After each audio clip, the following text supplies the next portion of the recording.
All right, you want to boost that IELTS listening score? Let's do it. In this quick explainer, we're going to break down all the essential tips, tricks, and strategies you absolutely need to know to nail this test. So we're going to quickly cover the test format, but then we're jumping straight into the practical stuff, the things you can actually start doing today. Seriously, think of this as your personal toolkit for success. Okay, first things first, you've got to know the rules of the game, right? I mean, understanding the test format, that's the absolute foundation. It's where everything starts if you want a great score. So let's break it down. The test is basically a 30-minute sprint. You've got 40 questions spread across 4 parts. Now, that might sound straightforward, but trust me, the real challenge here is the pacing. You have to stay locked in and focused from the very beginning to the very end. Okay, and this is a big one. You really need to pay attention here. There's a massive difference between the paper and computer tests. If you're doing it on paper, you get a whole 10 minutes at the end to copy your answers over. But on the computer, you only get 2 minutes to check them. That's a huge difference, and it totally changes your strategy for test day. All right, now for the golden rule, the single most important rule of the entire test. You ready?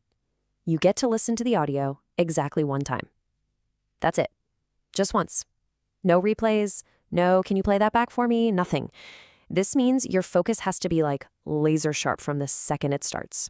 Okay, so now that we've decoded the format, let's get into the good stuff, your in-test playbook.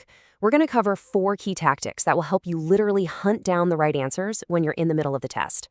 So yeah, it really comes down to these 4 core skills. We've got active listening, predicting the answer, taking smart notes, and a big one, recognizing synonyms. I'm telling you, if you can master these, it's a total game changer for how you approach this test. Okay, tactic number 1, active listening. The most crucial thing you can do is use that little bit of time before the audio even starts. You need to read the questions first.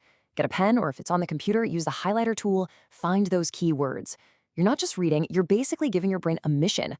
You're priming it to listen for very specific things. It's like having a map before you start the treasure hunt. All right, here's a super clever trick, especially for those gap fill questions. Before you even hear a single word, just look at the gap. Ask yourself, what kind of word is missing here? Is it a time, a name, maybe a number? Just doing that one simple thing narrows your focus so much, and it makes the answer way, way easier to catch. And this right here is probably one of the biggest traps on the entire test. You can't just listen for the exact words from the question. You have to listen for the meaning. So the question might say, succeed academically, but in the audio, you'll hear something like flourish or thrive or do well.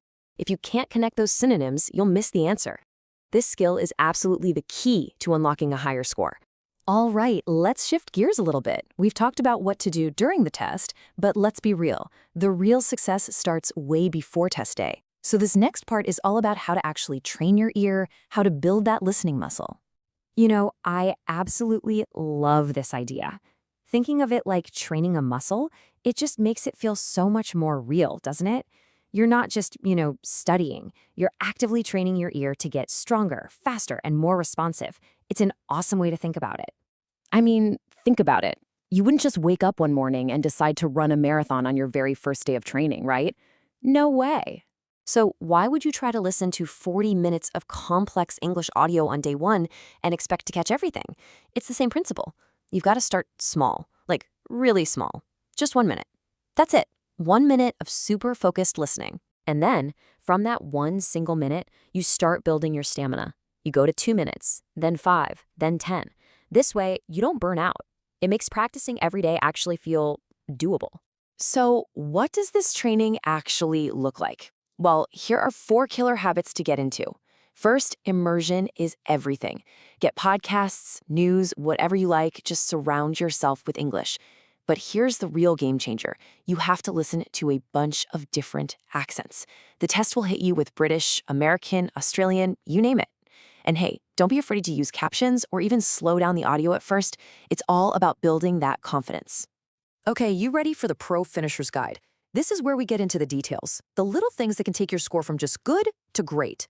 These are the quick wins. This might sound so simple, but I promise you it's huge. Check your spelling. If you spell an answer wrong, even if it's the right word, you get 0 points for that question. It's so easy to lose marks this way, so don't let it happen. Okay, scenario, you're stuck. You have absolutely no idea what the answer is. What do? Leave it blank? No, never. Absolutely never. Leave an answer blank. Here's why. There's no penalty for wrong answers. They don't take points away. So you have literally nothing to lose by taking a guess. Always write something down. And if you want the real pro move, especially for multiple choice, try to eliminate just one answer you know is wrong. The second you do that, your odds of guessing correctly jump from, say, 25% or 33% all the way up to 50%. It's a super simple way to play the odds and get them in your favor. Listen, it's gonna happen. You're gonna get lost, you're gonna miss an answer. It happens to literally everyone. The most important thing is, don't panic. Seriously, don't waste time thinking about the question you missed. Just let it go and immediately refocus on the very next question. You have to move on and get back into the game. So let's wrap this up. When you put it all together, acing the listening test isn't about some secret magic trick. It's about combining two things: smart strategies for test day and consistent, dedicated training beforehand. That's the formula. And that brings us to the final and, honestly, the most important question of all. Because this isn't just about listening to me talk, right? It's about you taking action. So which one of these strategies are you going to start with today? Don't try to do them all at once. Just pick one and get started.